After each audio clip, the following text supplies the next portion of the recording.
이분은 서울시당의 대변인입니다. 현재 기호 1번이고 이번에 청년 비례 후보 김빈 사건으로 문제가 있었던 청년 비례 후보로 뛰시는 분이고, 그리고 제가 경력을 찾다 보니까 굉장히 특이한 게 2007년 이명박 후보가 당선된 대선, 그 대선에서 정동영 후보가 나왔던 민주당에, 민주당 쪽에서도 경선이 있었단 말이죠. 그때 유시민, 이해찬 이런 후보들 쭉 나와서 경선을 했었어요. 잘 기억이 안 나시겠지만. 근데 그때 이해찬 후보 캠프에 있었어요. 특이한 경력이라고 생각하는데. 왜, 그것부터 제가 여쭤볼게요. 왜 정동영도 아니고 유시민도 아니고 이해찬이요? 가장 나이도 많고. 그러니까 그때 이제 많은 청년들이 이길 것 같은 후보나 혹은 이긴 후보에게 많이 갔는데요. 제가 생각했을 때는 한 분은 우리 당 사람이 아니었어요. 그래가지고 저분은 왜 오셨지? 이런. 누구요? 손학규 후보가. 손학규 그 당시에는 저는 그렇게 느꼈고요. 정동영 후보는 저분은 별로 이렇게 대통령이 되실 분이 아닌데 왜 왜요? 나오셨지? 다들 기억하실런지 모르겠지만 차떼기 하시고 약간 그러셨었거든요. 그래서 제가 생각하는 민주정부 3기의 정통성은 이해찬 후보에게 있다. 유시민은 왜 안 됐어요? 그거가 인연이 닿지 않아서 아마 그랬던 것 같습니다. 네. 팔에 이건 왜 묶으신 거예요? 제 상징 색이 아쿠아 블루거든요. 제가 네, 그래서 하고 왔습니다. 네. 귀엽네요. 근데 서울시당 대변인 하고 계시잖아요. 네. 근데 왜 또 여기 청년위원장을 굳이 노리시는 거예요? 한 자리 하고 있으면서? 그러니까 서울시당 대변인은 서울시당 위원장의 임기와 함께 하는데요. 작년 3월에 이제 임기를 시작해서 올해 8월 이번 주 토요일이면 임기가 끝납니다. 끝나는구나, 이제 네, 제 역할은 할 만큼 하고 끝나는 거라서. 대중적으로 직접 어필해 본 적이 별로 없단 말이죠? 네. 근데 왜 굳이 이 청년위원장 자리에 도전을 하신 거예요? 이번에 청년비례 그 경선과 이 과정을 지켜보면서 대단히 안타까웠어요. 사실 당에서 청년 비례란 제도를 생각하는 수준도 그렇지만 청년을 생각하는 것도 자질 문제를 거론한다든지 청년위에 대한 중요성을 별로 이렇게 망각한 채 이 비례 제도가 진행되어 왔고요. 당의 어떤 사고 방식, 문제 네. 해결 방식, 사안을 바라보는 태도 이렇게 늙었어요 지금 민주당이? 많이 젊어지려고 노력하고 있는 건 사실인데요. 그런 부분들을 좀 기름만 있다고 해서 자동차가 가는 게 아니니까 엔진 오일도 좀 필요한 거잖아요. 그래서 청년위원회가 좀 더 역동성을 가지고 움직일 때만이 정당이 좀 더 변화할 수 있다고 생각했거든요. 그래서 청년비례 과정에서 느꼈던 부분들, 사실 저는 아마 대부분 모르실 거예요. 아마 그 당시에 후보들과의 그 어떤 폭로전 같이 이렇게 흘러가면서 다 인터뷰하면서 이제 요청이 들어왔을 때 저는 기자분들한테 인터뷰를 사실 거절했었어요. 김빈 네. 디자이너가 이제 탈락하고 나서 막 기자들의 취재 대상이 됐는데 본인은 안 했다는 거예요. 다른 사람들은 막 다른 남자 후보도 한 분 계셨고 여자 후보도 한 분 또 네. 계셨고 여러 사안들이 있었는데요. 그때 다른 후보를 제가 거론하면서 이렇게 유명해지고 싶지는 않다는 생각을 해서 그러다 보니까 이제 명단에만 이름이 올라가 있더라고요, 계속.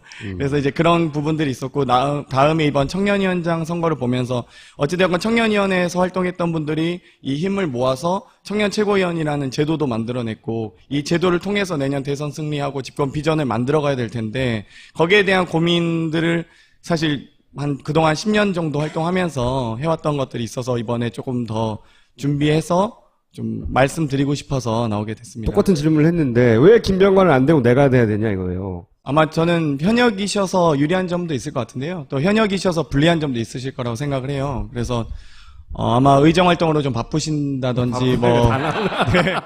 오케이, 바쁜 거 빼고. 다만 둘이 짜고 나온 건 아니죠. 네. 바쁘시기도 하지만 또 당에 대한 이해나 청년 당원들의 지위와 권리 그리고 청년 문제에 대한 이해도와 좀 체감이 좀 더 전 중요하다고 생각했고요. 청년위원장이 그동안에 현역 의원님들이 하셨던 적도 있고 원외 위원장이 하셨던 적도 있는데 사실 그 원내의 차이는 없는 것 같아요. 제가 보기엔 그분의 직접적인 의지와 어떤 철학이 더 중요하다고 생각을 했는데 의지도 철학도 중요하지만 실제 의사결정을 하고 집행을 하려면 법안도 만들어야 되고 그러면 의원이 유리한 거 아닙니까? 그래서 청년위원장의 소위 상설위원장급이었던 거를 이제 최고위원으로 올려서 더 권한을 실어준 거죠. 최고위원이 되면 일정하게 당론을 채택하고 입법하는데 역할을 하실 수 있기 때문에 사실 우리 당에 있는 122명의 의원님들 중에서 청년위원회가 혹은 청년 최고위원이 당론으로 예를 들면 청년수당의 전국 확대 실시를 하자라고 했을 때 그 부분에 대해서 반대하는 의원님이나 법안을 발의하시길 꺼리는 의원님이 있을 거라고 저는 생각하지 않거든요. 그래서 근데 예를 들어서 그 의원 본인이 청년위원장이면 그런 의사결정을 하면 자기가 발의하면 되잖아. 하지만 의원이 아닌 청년위원장이면 이제 그 의사를 들고 또 의원을 찾아가가지고 이걸 발의해 달라고 해야 되잖아요. 아니죠. 네. 정책위 의장을 시키면 되죠. 최고위원이잖아. 그러면은 원내대표한테 얘기하고 정책위 의장한테 이거 법안으로 만들라, 아니, 그러니까 관철시키라 얘기를 하면 되죠. 제 말은 뭐냐면 적어도 자기가 직접 발의할 수는 없다는 거지. 일단 어찌되건 당의 시스템을 갖추려면 개인기로 모든 걸 해결하려고 하거나 청년 최고위원이 내가 국회의원이니까 내가 법안 발의할래 이런 문제보다는 정책위원회와 정조위원회 그리고 정책위원회 산하 전문위원들을 잘 활용해서 청년위원회가 실질적인 시스템으로 굴러갈 수 있도록 만들어야 되는 게 전 중요하다고 생각하거든요. 그러면 이동학은 왜 안 되는 거예요? 이동호 후보님도 정말 훌륭하시지만 그러나 나 다음에 예. 청년위원장보다는 좀 다른 역할을 하시면 어떨까 이런 생각이 들어요. 네. 정치는 왜 시작하신 거예요? 제가 고향이 전남 순천 출신인데요. 2002년에 부산으로 이제 한국해양대학교를 가게 됐어요. 부산에서 이제 대학을 다니면서 그때 노무현 대통령 첫 유세가 부산역 광장에서 했었는데 그때 이제 노무현 후보 자원봉사자도 하고 학교 다닐 때 이제 뭐 그때 이해창 뽑으면 안 된다, 뭐 교육재정 6% 확보해야 된다 이런 활동을 하면서 정치에 관심이 갖게 됐고요. 아무래도 지역 감정이라는 것에 대해서 조금 경험할 수 있는 어떤 계기들이 있었던 것 같아요. 그래서 우리나라의 정치에 대한 좀 관심을 갖게 되었고 그 과정에서 집안이 좀 어려워져서 학교를 이제 자퇴하고 배를 타고 막노동하면서 다시 돈을 벌어서 이제 학교에 오게 되는데 그 과정에서 정말 돈이 없어도 교육받을 수 있는 환경이라는 건 너무나 중요하구나라는 걸 스스로 절실히 깨달았던 것 같아요. 예를 들면 집안이 안 좋아져서 학자금 대출 받으러 갔는데 부모님 서명을 받아오라고 하더라고요. 그래서 아니 소송 중이신데 어떻게 서명을 받아오지? 그래서 너무 안타까웠고 최소한 저처럼 어려움을 겪는 청년들은 없었으면 좋겠다. 이런 고민 끝에 정치 활동을 하게 된 것 같습니다. 꼭 이걸 해야 하는 이거였어요. 꼭.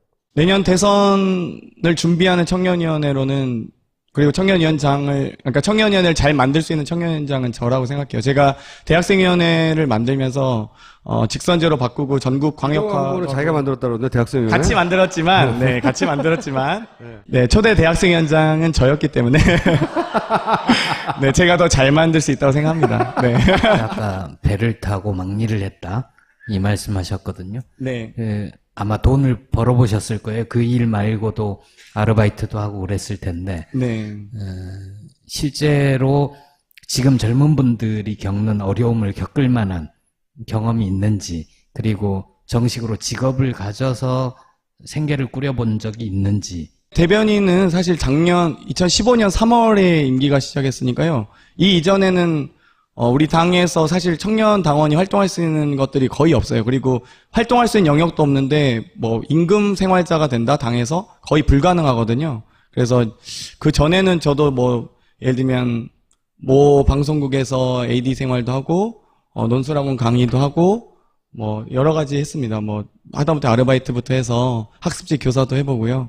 네, 여러 가지 했습니다. 저는 묻고 싶은 게 그거예요. 내가 꼭 이걸 해야지 나여야만 이거를 잘할 수 있다. 일단 당에서 제가 공직 후보자도 해보고 선거 관리도 해보고 대변인 청년위원회 활동 여러 가지 사실 요직을 많이 겪어봤어요. 그리고 작년에 문재인 대표님하고 같이 정책 엑스포도 만들고 제가 기획도 했었고 그 후에 그 창당 60년사 집필도 하면서 여러 가지 당의 모든 구조와 이런 활동들을 좀 많이 이해하고 있거든요. 그리고 이 활동들을 바탕으로 해서 여기서 멈추는 것이 아니라 예전에 뭐 스웨덴 가서 3인당 모델이라든지 미얀마의 NLD 아웅산 수치 여사 자택에 가서 그 당원들과의 제가 인터뷰도 했었는데 그런 고민들을 함께 모아서 더불어민주당의 내년 집권을 위해서 혹은 대선 준비를 위한 어떤 청년을 만들 것인가에 대한 시스템을 가장 잘 만들 수 있고 그 과정에서 사실 청년위원장이 저는 크게 부각되기보다는 청년 정책을 정말 잘 실현내고 잘 찝어낼 수 있는 사람들이 저는 청년위원장이 되는 게 좋다고 생각하기 때문에. 저건 어때요? 본인이 딱히 이 사람이라고 찍어놓은 후보 있어요? 대선 후보? 아니, 근데 사실 제가 이 질문지에 보니까 뭐 문재인 대통령 후보 청년 특보를 했던데 친문인가요? 이런 질문이 있더라고요. 그래서 제가 그때 답을 이렇게 썼어요. 친문은 아닌데 짝문이다. 그러니까 저 혼자 짝사랑하고 있어서 짝문이라고 했거든요. 그럼 문재인 후보를 마음속에 두고 있다는 거네? 아니, 후보가 아니지만 지금은? 그분의 이제 어떤 인격이나 뭐 자세히 보진 못했지만 선거 과정에서나 예를 들면 제가 작년 4.28 재보선 때 관악을 정태호 후보님 이제 수행을 했었는데 그때도 문재인 대표님이 오셔서 격려 방문하시고 하면 사실 그 선거 과정에서 이렇게 직접적으로 보면 많은 분들이 대중이 보지 못하는 그 상황이 가장 그 후보자와 정치인의 인격을 저는 드러내는 순간이라고 보는데요. 그때 저는 좀 많이 느꼈어요. 예를 들면 본인이 물 하나라도 더 챙겨주고 받으면 옆에 계신 분들 더 챙겨주고 하다못해 앉을 자리 있어도 옆에 있는 분들 이렇게 배려하고 이런 모습 보면서 아 저분은 정말 큰 좋은 정치인이시구나 이렇게 느꼈습니다. 아니, 그러면은, 안희정, 이재명 뭐 등등 앞으로 더 많이 등장할 수 있는데, 이런 잠재 후보군에 대해서는 어떻게 생각하시고? 그분들께서도 대통령 후보로 만약 그 꿈을 꾸시고 출마하신다면 전 당연히 좋은 경쟁 상대가 될 거라고 생각하고요.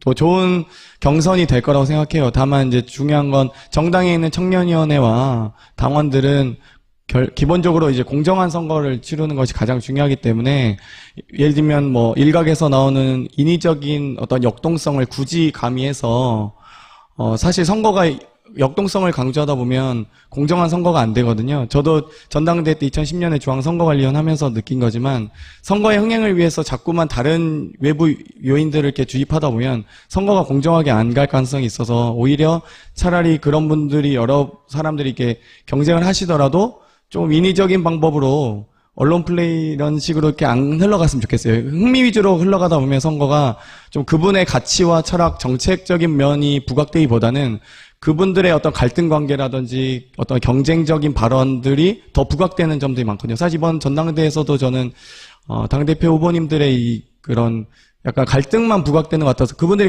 준비해 오신 좋은 정책과 철학들이 있는데 너무 좀 그런 위주로 흘러가려고 하지 않았나 이런 우려가 좀 있고요. 그러면 본인이 청년위원장이 되면 아마 이런 게 변할 거다. 최고위원회를 통해서 청년들이 이런 걸 느끼게 될 거다. 나를 뽑지 않고는 견딜 수 없을 거. 이게 얘기를 듣고 나면 뭐 이런 거 없어요?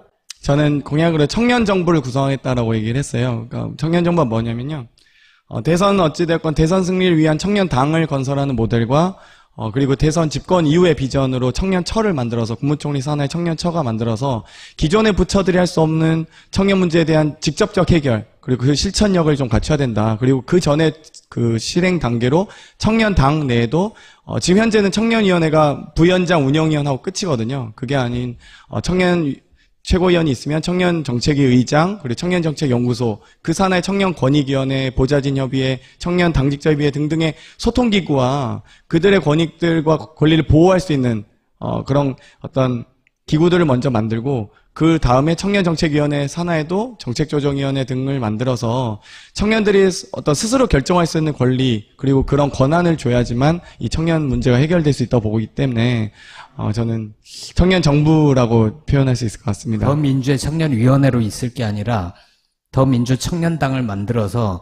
더민주당하고 대등한 관계를 유지하는 유럽의 녹색당이나 뭐 그렇죠. 유럽 진보정당들은 그런 식으로 청년당, 청소년당 이런 게 있잖아요. 그래서 저도 이제 전준희에다가도 자꾸 이제 제안을 드렸던 게 청년당의 대표는 청년 최고위원이 하시고 청년당의 사무총장을 청년위원장이 해서 청년 최고와 청년위원장을 좀 분리해야 된다. 그리고 청년정책연구소장도 지금 통합돼 있거든요. 한 분이 다 하게 돼 있는데 이 당원 당규가 지나치게 저는 너무 획일화돼 있어서 이걸 좀 시스템으로 바꿔서 좀 분리시켜야 된다라고 요구를 했었는데 그게 이제 안 됐죠, 잘. 여당의 후보들 중에는 이 사람이 앞으로 유력하게 뜰 것이고 그래서 이번 대선은 키워드가 이게 될 것이다. 이게 있어요? 제가 가장 두려워하는 새누리당 후보는 유승민 후보인데요. 사실 유승민 의원인데요.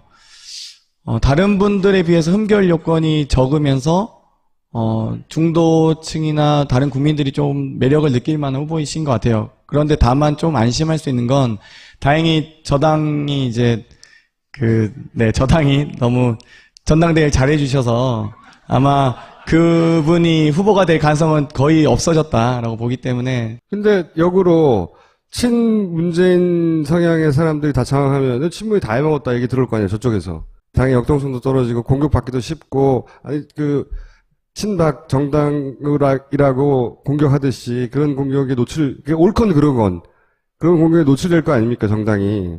민주당이. 그럴 때 청년위원장으로서 뭐라고 어필하고 설득하죠? 근데 어떤 특정 세력이 당을 저는 뭐 완전히 장악한다 이런 논리 자체가 좀 저는 불분명하다고 생각하고요. 사실 기본적으로 뭐 친문 성향으로 분류된 의원님들이 사실 언론에서 나오긴 하지만 그분들이 모든 점에서 어떤 정책적인 사안을 결정할 때 어떤 뭐 예를 들면 개파라고 한다면 개파의 논리가 있어서 어떤 오더가 있다든지 뭐 약간 이런 식으로 간다면 그건 문제겠죠. 자율적인 정화작용이라든지 스스로 결정할 수 있는 권한이 없다면, 의사결정권이 없다면 문제가 되겠지만, 어떤 정치인을, 존경한 정치인을 만약에 가지고 있다면 그 당이 문제가 있는가. 예를 들면 제가 입당하고 나서 가장 문제가 있다고 생각했던 게 친노 비노라는 말은 있어도 친김 비김이라는 말은 없거든요. 왜 이렇게 됐을까? 저는 그게 너무 궁금했어요. 왜 노무현과 비노무현은 있는데 김대중과 비김대중은 없지? 예를 들면 이런 생각, 고민이 들더라고요. 그래서 어떤 당원이 정치인을 좋아하는 것 자체는 전 문제가 되지 않고 그 성향을 갖고 있다고 할지라도 그 의사결정 권한이 정말 민주적으로 진행이 된다면 저는 그것 자체가 공격을 당할 사안은 아니라고 생각합니다. 마지막으로 내가 못 물어봤기 때문에, 이거 물어줬어야 되는데, 안 물어줘서 못한 이야기가 있어요? 그리고 내가 꼭 이런 이유로 꼭 돼야 된다고 마지막 어필을 하자면, 저는 전투력 있는 청년 후보라고 생각해요. 사실 뭐 똑똑하고 야무지다 이런 말보다는 정말 이명박 정권, 박근혜 정권에게 싸웠던 청년이라고 생각하고요. 총학생장 할 때도 명박산성 이름 만들고 광우병 사태 때 열심히 선두에서 싸웠었고 초대 대학생위원회도 사실 당에 있는 선배들과의 어떤 투쟁의 과정이었거든요. 정말 대학생위원회가 이 정도 권리와 권한과 위상을 가져야 됩니다. 상설위원회였던 대학생위원회를 전국위원회로 확대시킬 때도 그런 과정이 있었고요. 2009년 종편 설립 반대해서 국회 천막에서 6일간 단식하면서 정말 온몸으로 저지했던 기억도 납니다. 그리고 노무현 대통령님 운구 차량 수행을 했었고 김대중 대통령님 장의위원으로 연결식장도 지켜왔습니다. 이번 청년비를 하면서 당에 사실 실망하고 상처받았던 것들도 있지만 그럼에도 불구하고 사실 우리 당을 지켜야 되고 또 내년에 대선 승리하기 위해서는 우리 청년위원회가 정말 단단하게 더 좋은 청년위원회로 나아가야 되기 때문에 사실 개인의 좀 상처를 좀 덮어두고 이번에 청년위원장 나오게 됐고요. 제가 청년위원장이 되면 김병환 후보님과 이동환 후보님을 함께 힘을 모아서 정말 좋은 대선 후보 만들고 좋은 민주정부 3기 만드는데 정말 미랄이 되도록 노력하겠습니다. 네, 감사합니다.